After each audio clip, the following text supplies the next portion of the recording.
Get ready to receive stimulus checks, everybody, because stimulus payments are here. And there are some fresh challenges facing the IRS. Taxpayers will have to reflect the monthly child tax credit payments and the amount of stimulus checks that they received in 2021. This further complicates matters and increases the likelihood of errors and delays in processing returns. So friends, taxpayers say that anytime you get a tax credit, you need to reconcile that when you file. You want to be sure you enter the correct information when you file for taxes. And for decades, there was a lot of talk, a lot of plans, but very little progress. It was slow. That changes today. Today, we're announcing an investment of $1 billion. $1 billion. Folks, that is definitely correct, and President Biden should definitely do a better job in sending out stimulus payments. Lawmakers in multiple states are currently passing a new bill that would send out extra payments to eligible people. If you're eligible for this, you should expect to receive stimulus checks sooner than later. So, First off, Vermont has just passed a brand new bill. This bill is very beneficial to people. Vermont House lawmakers this week gave the green light to pass a sweeping plan to put more money into parents' pockets. The Vermont child tax credit payment is similar to the federal benefit that parents received last year. House lawmakers agreed to pass a $50 million version of the bill back of the child tax credit payment in Vermont, with $1,200 per child, 6 and under, split between 2 annual payments. So these extra relief payments would really help many people, everybody, that are currently financially struggling. The credit applies to families making less than $220,000 annually, though. And some Republican lawmakers wanted to cap the benefit at $100,000 and invest $11 million savings into a tax credit for Vermont nurses. The amendment bill, however, has failed, and these crisis relief proposals from Democrats and Republicans are paid for with a huge surplus in the general fund. Lawmakers say that they are all aimed at sending more stimulus money to people that need it. Also, action is being taken at the state level for Alabama. As for struggling residents, Alabama lawmakers have also passed a bill today that means taxpayers will not have to pay in-state income taxes because of the extra child tax credit payments that they received. The Alabama governor plans to sign the bill into law sooner than later, and the American Rescue Plan sent money to families to also help offset increased costs caused by the crisis. And according to a recent study in Alabama, about 560,000 families with a total of about 960,000 children received the payments. About 90% of the money went to necessities like food, clothing, rent, mortgage, and utilities.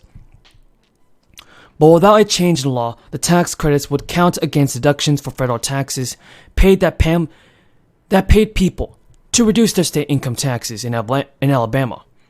The bill passed in Alabama means that the extra child tax credit payments will not count against the federal deduction.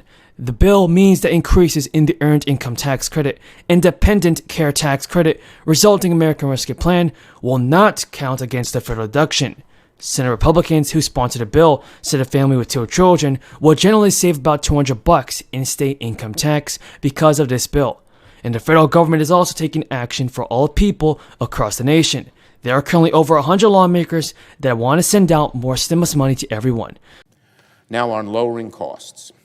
In President Biden's first year, the economy added an amazing 6.6 million new jobs, the most ever for a president's first year. This figure surpassed just about every forecast from a year ago. It's a reflection of how far our economy has come since the start of COVID, and that the right leadership in office makes all the difference. But we all know Americans still need more help, especially when it comes to lowering the cost of living. Democrats know what the American people know. The pandemic decimated our supply chains, our labor supply, and much more, causing prices to increase for everyday items. We've never had a pandemic to this extent in 100 years, and obviously it interrupted the economy and its supply chains and labor supply. For the past year, Democrats have been the party focused on finding solutions to lower costs, to lowering the cost of living for everyday Americans. As early as last summer, Democrats pushed to have the Senate approve legislation to relieve U.S. supply chains and increase domestic manufacturing, which thankfully was bipartisan, and which the House passed recently as well. Soon the conference process for that bill will begin. But this is just one example out of many. For the past few years, I've heard from my colleagues about a number of proposals. For the past few weeks, I've heard from my colleagues about a number of proposals they've been working on aimed squarely at helping Americans better afford the basics, from medications to the cost of food, to the cost of cars, to more. Later today, Democrats will use our weekly caucus lunch to talk more about some of the ideas my colleagues are working on. Mr. President, lowering costs must be a bipartisan effort. Americans in states both blue and red, and in between, need relief as soon as possible. While many on the other side of the aisle have spent a lot of time giving floor speeches and presenting charts about rising costs, where are their actual proposals? We don't hear what they do to solve the problem. Attacking the problem doesn't make it any better. Proposing solutions, as Democrats are doing, does.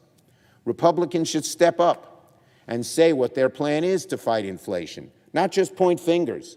That solves no problem. Democrats will continue to propose legislation on cost cutting, and we're going to continue to focus on helping everyday Americans find relief. Some of my Democratic colleagues have already released their proposals publicly, and I'm sure many of them would welcome Republican cooperation. Instead of sitting on the sidelines, Republicans should join Democrats in our efforts to help Americans reap the full benefits of our historic recovery. Our goal, to have the wages that have increased stay. It's always good to be in the House of Labor.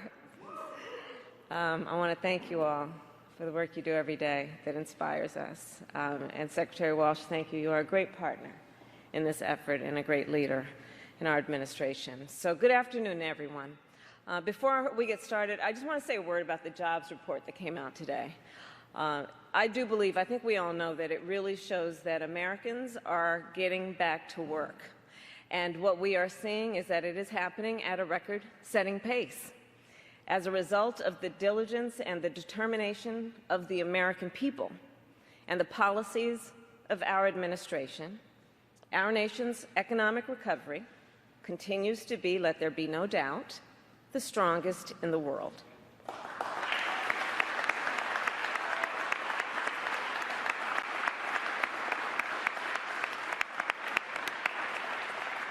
And again, I want to thank Marty Walsh for his introduction and the work you do every day. So it is good to be back also in Prince George's County.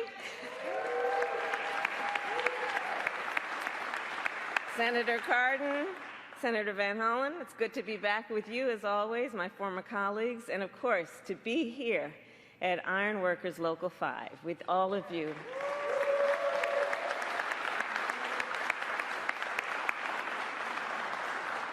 And I know we're all waiting to hear in a moment